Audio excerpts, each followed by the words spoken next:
gawin mo agad. Kaya nga sabi ko, why are you so sparing? Gusto ninyo, gawain na lang ninyo kaming province, Fujian, pati Philippine province of China. Di wala tayong problema. Libre na lahat. Ito naman po ay hindi kwento. Ito'y katotohanang nakatala na sa kasaysayan ng mundo na nakatala bago maganap sa kasaysayan ng Biblia. Nag-uumpisa ang pagluwalhati at pagkilala sa Diyos sa silanganan. Isaiah 24:15. Ganito po ang ating mababasa. Kaya't luwalhatiin ninyo ang Panginoon sa silanganan, sa makatwid bagay ang pangalan ng Panginoon, ng Diyos ng Israel, sa mga pulo ng dagat. Ang dalawang mahalagang punto, mga pulo ng dagat, tapos yung direksyon sa silanganan. Pagdating po sa silanganan, mga kababayan, miski ang world history, kinikilalang ang Pilipinas is the only Christian country in the Far East. Ito'y bago pa ako ipanganak. Pero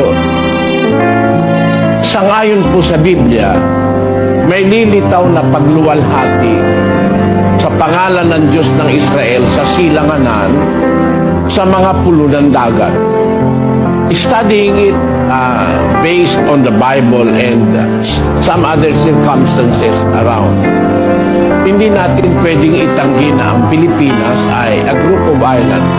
Tinawag ito ng ating national hero na si Jose Rizal, perlas ng dagat sa dakong silangan sa kanyang ginawang mi ultimo adios.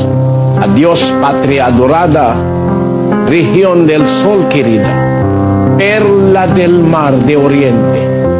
Yan po ang sabi ni Rizal. Perlas ng dagat sa dakong silangan.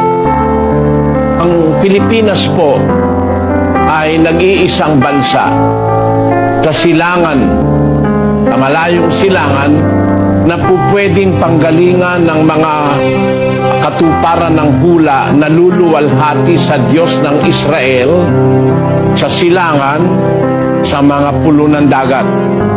Marami pong mga pulo sa silanganan, gaya ng Celebes nung araw, ng Indonesia, ng Malaysia, ng iba pang mga bansa dito sa Asia, sa malayong silangan. Pero hindi po posibleng doon maganap yung hula na luluwalhati sa Diyos ng Israel.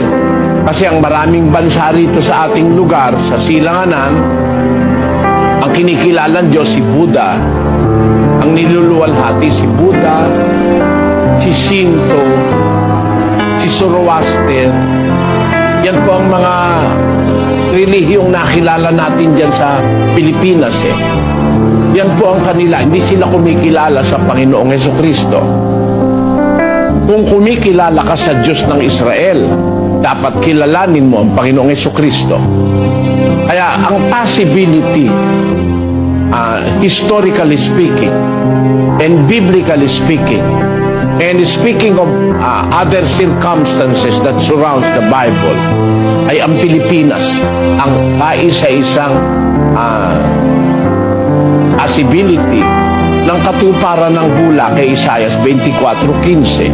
Hindi pwedeng sa Hapon. Sa Hapon, hindi dakila ang pangalan ng Diyos ng Israel. Sa Malaysia, sa Singapore, sa Australia, sa iba-iba pang mga bansa dito sa... At hindi naman pwedeng... Ngayong nakasumpong ka ng mabuti, huwag kang magpatumpik-tumpik, huwag kang magpa-delay-delay, huwag kang magpabukas-bukas. Pagkakasumpong mo ng mabuti, gawin mo agad.